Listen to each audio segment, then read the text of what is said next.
El laboratorio de José Manuel López Nicolás.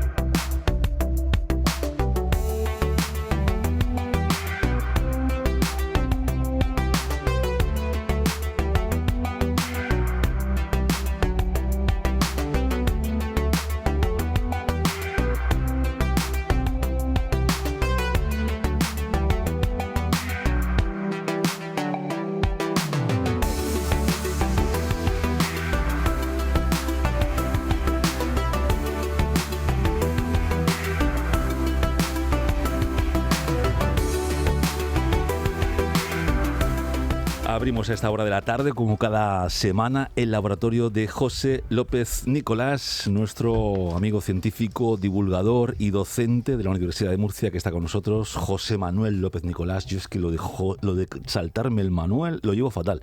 Imagínate mi abuelo, si me escuchas, que fue por él. Es una cosa, nada, muy bien. Te da como más impronta, más José Manuel. Pero bueno, no vamos a discutir eso, que lo hemos hecho muchas veces. Pues nada, encantado de estar aquí, volver un martes más y a ver lo que contamos hoy, a ver si a los bien les gusta. Seguro que sí. Ruth, ¿qué tal? Muy buenas, de nuevo, porque hoy vamos a dedicar el programa a una bebida cotidiana que esconde muchísima ciencia, que es el vino blanco, del que se ha hablado mucho menos que del vino tinto, las cosas como son. Mucha gente asocia el vino blanco al verano, al pescado, a las comidas ligeras, pero detrás de cada copa hay química, hay microbiología, hay tecnología alimentaria. Así que vamos a empezar por una pregunta básica. José, ¿qué diferencia realmente a un vino blanco de un vino tinto? Pues la principal diferencia no es la calidad, sino se encuentra en la elaboración. En los vinos tintos, el mosto, ¿vale? El mosto lo que hace es fermentar junto a las pieles de la uva durante muchos días y aporta el color, los taninos, esos compuestos aromáticos tan característicos del tinto. Pero sin embargo, en los blancos, que se beben muchísimo ahora en cuando llega el verano, las pieles se retiran muy rápidamente después del prensado. Por eso, como la piel no está en contacto con el mosto, pues el resultado es mucho más claro, no aparecen esos taninos típicos y normalmente tiene esa sensación mucho más fresca, mucho más ligera en la boca y todo consecuencia de haber retirado la piel y no tenerla en contacto con ese mosto. O sea, José, que el color no depende solamente de la variedad de uva. Mucha gente piensa que el blanco se hace siempre con uvas blancas y el tinto únicamente con uvas negras, pero parece que la realidad es bastante más compleja de lo que estábamos imaginando. Bueno, imaginabais vosotros que yo soy de la tierra del vino, ¿eh? Bueno, que tú no imaginas eso. No, pero es verdad que mucha gente lo piensa, pero eso de la variedad es tinta o es blanca. No, es que no depende únicamente de eso.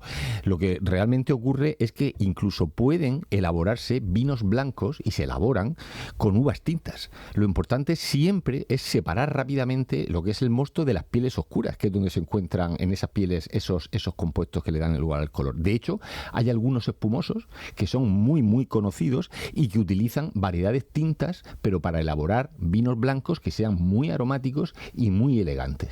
Antes de llegar a la botella, todo empieza en el viñedo. Imagino que el clima, el suelo y el momento de la vendimia influyen muchísimo en el resultado final, ¿no? ¿Qué es lo que se busca en las bodegas cuando elaboran un vino blanco de calidad? Pues preservar los aromas frescos y preservar también y retener también la acidez. Por eso muchas veces la vendimia de las uvas blancas se adelanta respecto a lo de los vinos tintos. Además, hay algunas bodegas que recogen la uva durante la noche, de madrugada, para evitar esas temperaturas altas que podrían dañar el compuesto aromático, incluso más en el caso del blanco que en el caso del tinto. Y luego llega el tema del prensado, ¿no? Cuando vemos enormes depósitos de acero inoxidable, parece un proceso muy industrial, pero supongo que cada paso está cuidadosamente controlado para evitar cambios químicos no deseados. Claro, y pensad que durante el prensado el objetivo es intentar obtener un mosto que esté muy limpio y una extracción excesiva de compuestos amargos en semillas y pieles. Ahí se encuentran el amargor que a veces tiene un vino. Si tú lo prensas muchísimo, pues estás retirando de las semillas esos compuestos amargos y no da lugar a ese sabor tan bueno. También es importante controlar la oxidación. El oxígeno modifica aromas, modifica los colores y entonces en cantidades condiciones adecuadas, ese oxígeno puede ayudar a la evolución del vino, porque se necesita cierta oxidación. Pero en exceso provoca deterioro, pérdida de frescura, y por eso es importantísimo esos depósitos. Has mencionado varias veces los aromas, y ahí entra un asunto fascinante, que es que muchísimos vinos blancos recuerdan a frutas tropicales, a flores o incluso a cítricos, ¿no? Sin embargo, evidentemente no contienen ni piña ni melocotón. Entonces, ¿cómo se generan esos aromas? Pues hay unas moléculas muy características que son las responsables. Esas características, esas moléculas se forman durante la fermentación, durante la maduración. Hay unos compuestos llamados ésteres. Esos ésteres son los que recuerdan a esas frutas maduras. Y hay otros compuestos que se llaman tioles. Esos tioles generan esas notas cítricas, esas notas tropicales que has comentado. Y nuestro cerebro lo que hace es asociar esas moléculas con aromas muy, muy conocidos. Y por eso nosotros percibimos esas sensaciones, porque lo tenemos retenido en el cerebro. Bueno, pues entonces las levaduras son protagonistas absolutas, ¿no? Sí. Muchas personas piensan que la fermentación es casi magia, pero ¿realmente estamos hablando de microorganismos trabajando continuamente dentro del depósito? Sí, así es. Las levaduras, que son esas protagonistas, lo que hacen es transformar el mosto, transformar el mosto en alcohol y en dióxido de carbono, en CO2. Ese es el proceso clave de todo y se llama fermentación alcohólica. Además, ¿qué ocurre? Que además del alcohol producen sustancias que influyen en el aroma, en el sabor. Algunas bodegas utilizan levaduras naturales que no es que se les añadan, sino que se encuentran intrínsecamente en la piel de la uva. Otras emplean cebas seleccionadas para obtener perfiles aromáticos concretos. Y pensad que es la misma fermentación que hay en el pan. Y entonces la gente dice, bueno, ¿cómo que la fermentación alcohólica también se produce en el pan? Entonces, ¿dónde está el alcohol? Claro, pero es que en el pan tú tienes luego un horneado. Y ese horneado lo que hace es evaporar el alcohol. Pero el tipo de fermentación es la misma.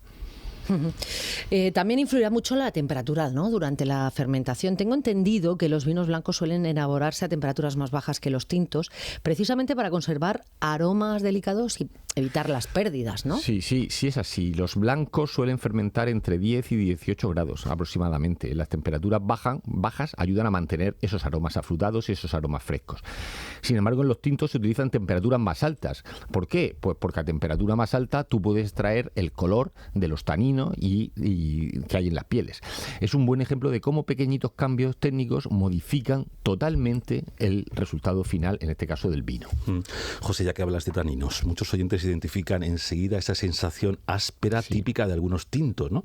Sin embargo, en los blancos normalmente no aparece. ¿Qué son exactamente los taninos y por qué producen esa sensación tan característica? Pues son compuestos de naturaleza fenólica, son fenoles que están en la semilla y se encuentran en las pieles, se encuentran también en la madera, y que hacen que se unen a proteínas que nosotros tenemos en nuestra saliva, y entonces se genera esa sensación de sequedad cuando decimos, ay, que se me ha secado la lengua. Es por esos taninos que se unen a los receptores. En los tintos son fundamentales para el envejecimiento, fundamentales para la estructura. En los blancos están en menor cantidad. Algunos han creado en barrica, tienen alguna textura a esos taninos que es interesante, pero no notamos rápido esa sequedad que notamos en el vino porque hay menos taninos, entonces se unen menos a nuestros receptores. Hablemos precisamente de la barrica. Hay vinos blancos muy frescos y afrutados, pero otros recuerdan a vainilla, coco o incluso café tostado. ¿Qué aporta realmente la madera durante toda esa crianza? Pues Ruth, lo que hace es, como es una barrica, no estamos hablando ahora de un depósito de acero inoxidable, pues permite a través de la madera entrar el oxígeno, pero muy lentamente. Y además la barrica, además de que permite esa oxigenación lenta, también aporta propios compuestos que se encuentran en la barrica. Dependiendo del tipo de madera, dependiendo del tostado, pues aparecen notas de vainilla, de especias, de cacao, de frutos secos.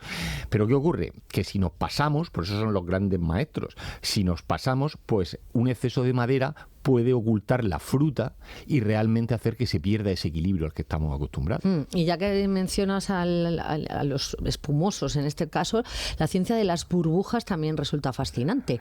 ¿Cómo consiguen mantenerse dentro de la botella y qué determina el tamaño o la persistencia de esas burbujas que son, por otra parte, tan elegantes? Sí, porque la diferencia es que, a diferencia de los vinos normales, aquí se produce una segunda fermentación, no hay una sola, y entonces ese CO2, esas espumas, esas burbujitas, se generan en la segunda fermentación. Como la botella está cerrada en la segunda fermentación, el gas queda disuelto en el vino.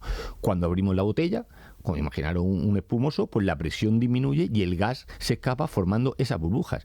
El tamaño de la burbuja va a depender de la presión, de la composición del vino, hasta de la superficie interior de la copa en la que nos lo tomemos. Precisamente la copa es otro tema lleno de debate, ¿no? Hay quien piensa que elegir una copa concreta es puro marketing y otros aseguran que cambia totalmente la experiencia. A ver, ¿existe realmente una explicación científica detrás de eso, de la copa que elegimos? Sí, y últimamente oigo mucha gente decir, pues eso es marketing, si eso es de cara al postureo. Pues no es cara al postureo. La forma de la copa modifica cómo se concentran los aromas y cómo llega el vino a la boca. Si nosotros lo que tenemos es una copa pues más cerrada, ¿qué ocurre? Pues concentra los aromas delicados y una que sea más abierta, menos cerrada, favorece, por sentido común, la oxigenación, porque puede entrar más el oxígeno. No hace milagros la copa, pero sí puede cambiar esa percepción sensorial, la intensidad aromática, y eso los sommeliers cuando lo explican lo hacen perfectamente. Y si hablamos de percepción sensorial, también tenemos que hablar de la temperatura del servicio, ¿no? Sí. Muchísima gente enfría tanto el vino blanco que casi elimina cualquier matiz aromática. ¿Cuál sería la temperatura adecuada para disfrutarlo correctamente? Es que es verdad que mucha gente, cuando compramos el vino blanco, hay muchísima gente que lo mete rápidamente al frigorífico. El blanco hay que tomarlo frío. Sí, pero es que no hay que meterlo al frigorífico. Lo que tenemos que meter es unas horas antes, un rato antes. La mayoría de los blancos funcionan bien entre 8 y 12 grados. Si el vino está demasiado frío, pues muchos aromas que son propios de que en todo el sistema elaborado se ha proporcionado quedan ocultos. Si está demasiado caliente, ¿qué ocurre? Pues que el alcohol sobresale y ese sabor a alcohol, y entonces pierde frescura, no se notan esos aromas. Los vinos más ligeros admiten temperaturas incluso algo más bajas, y los criados en barrica necesitan una temperatura más alta. José, vamos a hablar de los sulfitos. Ay. Los puñeteros sulfitos, sí, que no sé si son los causantes o no de que te duela la cabeza si te bebes más de una copa. O sea, es otro polémico asunto, ¿no? Mucha gente los culpa automáticamente del dolor de cabeza que se asocia al vino, y parece que existe cierta demonización de estas sustancias. Qué pena los sulfitos. Siempre está igual. Eso es como en los cosméticos, cuando dices, los parabenos, y entonces luego preguntas, ¿y qué son los sulfitos? No, y los parabenos pues tampoco, pero le tenemos miedo. No, vamos a ver, los sulfitos, al igual que los parabenos en cosmética, lo que son antioxidantes, antimicrobianos, que se utilizan para proteger al vino, protegerlo de contaminaciones, protegerlo de oxidaciones. Si no tuviéramos un conservante, eso sería un desastre. También pueden producirse durante la fermentación, sin necesidad de ser añadidos. Pero ahora bien, las cantidades que se permiten actualmente están reguladas y están controladas. Evidentemente, si eres una persona sensible porque tengas algún tipo de modificación en alguna parte de tu metabolismo, puedes notar molestias, pero el alcohol y la deshidratación tienen muchísimo más peso en ese dolor de cabeza que la resaca que pueden tener los sulfitos, y hay que estar tranquilos con ellos. O sea que tómate menos y te dolerá exactamente menos la y cabeza, sulfitos y sulfitas. Claro. Una copita y ya. Bueno, también se habla mucho de la mineralidad. Hay vinos descritos como minerales, salinos, pedregosos.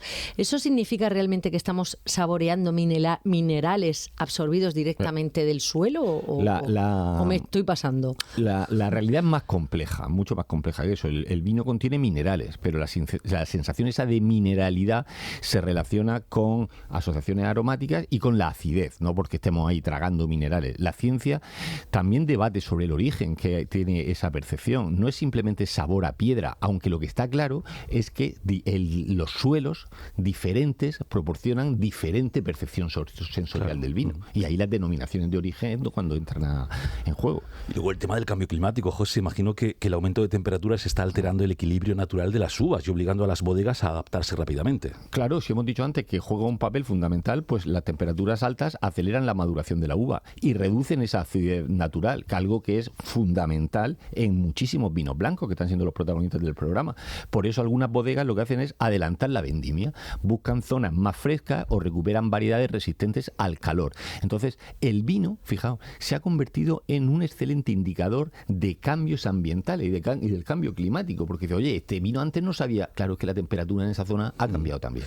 A ver, José, atención, que estamos en la región de Murcia, 3 denominaciones de origen, 3 Está condicionando su respuesta. Sí. Esto es para que pienses. Sí, ¿Cuáles son tus vinos blancos preferidos? Mira, aquí uno no puede ser un impostor y decir, mira, pues yo como soy de aquí, Ayer decía Carlos Mancino, en la radio no se puede mentir porque se nota. Entonces, claro, no mientas. Yo soy de vinos de Jerez, a mí me encantan, son mi debilidad y hoy los podríamos explicar, pero porque eso es pura ciencia. ¿Pero ¿vale? esos son los que son muy secos? Hay algunos que son secos y hay otros que son menos secos. ¿Y son secos. manzanillas también? También hay manzanillas dentro del vino de Jerez. La manzanilla lleva sulfitos. Pero vosotros, es que aquí decimos, esto de que yo como soy de aquí tengo que tomar el vino de aquí. Eso es un poco cutre, ¿no? A ver, que hay vinos muy buenos y por yo supuesto, cuando puedo me pido un vino de la tierra, pero no estoy por eso, cerrada a probar de otras cosas. No estamos cerrados a nada. Pensad que hay un término que a mí siempre me ha encantado, que es lo que se llama el velo de flor. El velo de sí, se trata de fijaos, imagínense una capa natural de levaduras que hay sobre la superficie del vino durante la crianza de los vinos de Jerez en las botas. Y esa capa, ese velo, está compuesto por cepas, por levaduras de Saccharomyces cerevisiae y están adaptadas a un medio con alto contenido en alcohol, pero con poco contenido en nutrientes y presencia de oxígeno. Las levaduras, ¿qué ocurre? Que en lugar de estar dispersas en el vino, como ocurre normalmente, se organizan en una película como en un biofilm y cubre la superficie del líquido. Desde esa posición que están arriba, como un pozo, pero arriba, ¿vale? Entonces, ¿qué es lo que hace? Toman oxígeno de aire y utilizan compuestos del vino como fuente de energía. El velo de flor, entonces, cumple pues dos funciones que son fundamentales. Proteger al vino de la oxidación, porque es como una capa, al limitar el contacto con el oxígeno, y modificar la composición química generando moléculas aromáticas que antes no existían. Yo os aconsejo... Es muy interesante esto que nos estás comentando. Es que esto está chulísimo. Pero eso está en todos los vinos, el velo de flor. Pero ahora evoluciona, que lo podíamos contar. ¿Cómo va evolucionando? Y entonces ahí están las diferencias entre los finos, las manzanillas. Puede ser el nombre de un vino. Qué bonito. Velo de flor. Claro. Vino blanco. José Manuel López Nicolás. Bodega, José Manuel López Nicolás. Bodega el laboratorio. Oye, yo voy a aconsejar un vino blanco. ¿Cuál? ¿Tú otro? ¿Se te ocurre alguno? No sé si se me ocurre. El niño de las uvas. El niño de las uvas. Blanco, denominación de origen Bullas. Vale. El pariente también. El También José está Pariente bueno, está sí. bueno, ¿no? Luego hay otro que no me acuerdo de su nombre, que es de una denominación de origen Fuente Álamo, pero Fuente Álamo de Albacete. Sí. Que la botella es azul, como la de Solán de Cabra. Sí, Venga, vamos a hacer la publicidad completa. da igual. Y es un vino blanco que está muy bueno también. Pues todos apuntados, ¿vale? Junto con el de Jerez, vinos has dicho. blancos de aquí. ¿Y qué uva? ¿Verdejo, godello, todo eso? ¿qué? A mí me gusta la verdejo. ¿Verdad? A mí también me gusta el vino verdejo, me gusta. Que me suena gusta muy bien, muchísimo. verdejo. Y queda muy chico. Bueno, ahora está de moda mucho el godello. Sí, pero yo me gusta más El verdejo. Pero, bueno, vamos a volver a lo de Venga. los finos y las manzanillas, Mira, y el velo de flor, las diferencias. Es que fijaos que el fino y la manzanilla envejecen bajo el velo de flor en un proceso de crianza biológica, ¿vale? Pero ¿qué es lo que ocurre? Que ambos son vinos muy secos y comparten el perfil aromático. Pero ¿qué diferencia hay entre ellos? Que mucha gente los confunde. Está en el lugar de crianza. El fino se elabora en Jerez y la manzanilla en el puerto de Santa María. El fino se elabora en Jerez y en el puerto de Santa María, y sin embargo la manzanilla solo en Sanlúcar de Barrameda, donde la influencia del océano Atlántico favorece un velo de flor que es mucho más activo, y eso da lugar a vinos pues más ligeros, más delicados y con un ligero carácter salino. A ver, tú me comentabas antes en el pasillo que hay otro vino famoso de Jerez que es el amontillado. Sí. ¿En qué se diferencia de los anteriores? Porque los amontillados tienen dos etapas bien definidas. La primera pasa varios años bajo el velo de flor, ¿vale? En la fase de crianza biológica, como los que hemos dicho, como el fino, el manzanilla, pero con el tiempo ese velo de flor desaparece y entonces el vino inicia una segunda crianza oxidativa en contacto ya directamente con el oxígeno, porque ha desaparecido esa capa. Entonces se caracterizan por aromas punzantes, verticales, a almendra, a levadura, a frutos secos, a panadería, y en términos sensoriales son vinos tensos, afilados, que mantienen la huella notable de la fase de bajo de flor, pero luego se nota que han estado expuestos directamente al oxígeno. ¿Y el misterioso palo cortado?